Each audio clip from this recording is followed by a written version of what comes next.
హైడ్రా అధికారులపై జగ్గారెడ్డి సంచలన వ్యాఖ్యలు చేశారు. కాంగ్రెస్ పార్టీకి ప్రభుత్వానికి చెడ్డ పేరు తీసుకురావాలని కొందరు హైడ్రా అధికారులు పనిచేస్తున్నట్లుగా అనుమానం కలుగుతోందన్నారు.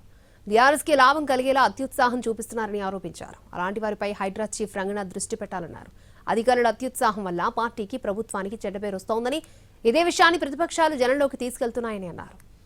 ఈ అంశాన్ని సీఎం రేవంత్తో పాటు పీసీసీ చీఫ్ మహేష్ గౌడ్ దృష్టికి తీసుకెళ్తానని చెప్పారు. అలాంటి అధికారుల కుట్రలకు అడ్డుకట్ట వేసి వ్యవహారంపై విచారణ కూడా చేయాలన్నారు.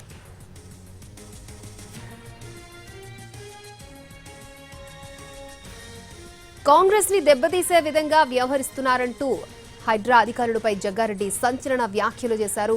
ప్రభుత్వానికి పార్టీకి చెడ్డ పేరు తీసుకురావాలని కొందరు హైడ్రా అధికారులు పనిచేస్తున్నట్లుగా అనుమానం ఉందంటూ కూడా జగ్గారెడ్డి సంచలన వ్యాఖ్యలు చేశారు. పూర్తి డీటెయిల్స్ మా ప్రతినిధి చారి మనకు అందిస్తారు. చారి, జగ్గారెడ్డి కొన్ని కీలకమైనటువంటి అంశాలని ప్రస్తావించారు. కొద్దిసేపటి క్రితమే ఆయన మీడియాకి ఒక ప్రకటన కూడా విడుదల చేశారు.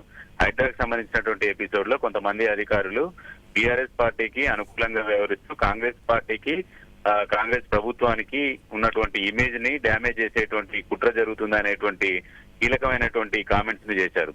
హైడ్రాలో కొంతమంది అధికారులు బీఆర్ఎస్ పార్టీకి అనుకూలంగా పనిచేస్తున్నారని, జూబ్లీహిల్స్ ఉప ఎన్నికల్లో కాంగ్రెస్ అభ్యర్థిని ఓడించేటువంటి కుట్రలో హైడ్రా అధికారులు కూడా ఉన్నారనే కోణంలో ఆయన కొన్ని అంశాలని ప్రస్తావించారు. వీటన్నిటి మీద విచారణ కూడా జరపాలని, హైడ్రా కమిషన్ దీని మీద దృష్టి సారించాలనేటువంటి అంశాన్ని కూడా ప్రస్తావిస్తూ వచ్చారు. హైడ్రా ఏర్పాటు జరిగినప్పటి నుంచి కూడా జగ్గారెడ్డి కొన్ని అంశాలను అప్పుడప్పుడు అలర్ట్ చేస్తూ వస్తున్నటువంటి పరిస్థితి. అయితే ప్రస్తుతం జరుగుతున్నటువంటి ఎపిసోడ్ లో కూడా ఈ రోజు బీఆర్ఎస్ పార్టీకి సంబంధించినటువంటి కొంతమంది ఎమ్మెల్యేలు నిరసన చెప్పడము, అలాగే కేటీఆర్ హైడ్రా బాధితులతో సమావేశం, ఇలాంటి అంశాలన్నీ కూడా కొంతమంది అధికారులు బీఆర్ఎస్ పార్టీకి ఉప్పందిస్తున్నారు అనేటువంటి ఆలోచనతో జగ్గారెడ్డి ఉన్నట్టు ఆయన పత్రికా ప్రకటన చూస్తే అర్థమవుతుంది. వీటన్నిటిపై సమగ్రంగా విచారణ చేయాలని ప్రభుత్వాన్ని, అలాగే CM Revanth Reddy, PCC chief Mahesh Goud ని కూడా కలిసి ఈ అంశాలన్నింటినీ ప్రస్తావిస్తామని చెప్తూనే దీని వెనక ఉన్నటువంటి కుట్రకు సంబంధించినటువంటి అంశాలను కూడా తేల్చాలంటే విచారణ కూడా చేయాలనేటువంటి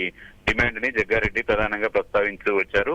ప్రస్తుతం జరుగుతున్నటువంటి ఎపిసోడ్ లో జగ్గారెడ్డి చేసినటువంటి ప్రకటన అయితే చాలా కీలకమైనటువంటి అంశంగానే చెప్పాలి. ఎందుకంటే అధికారులు బీఆర్ఎస్ పార్టీకి, ప్రతిపక్ష పార్టీకి లబ్ధి చేకూర్చేటువంటి విధంగా కుట్ర చేస్తున్నారనేటువంటి కామెంట్ ని సాదాసీదాగా తీసుకోవాల్సినటువంటి పరిస్థితి అయితే కనిపించట్లేదు. అయితే ప్రభుత్వం దీనిపై ఎట్లా స్పందిస్తుంది, ఏం చర్యలు తీసుకుంటుందా అనేది చూడాలి.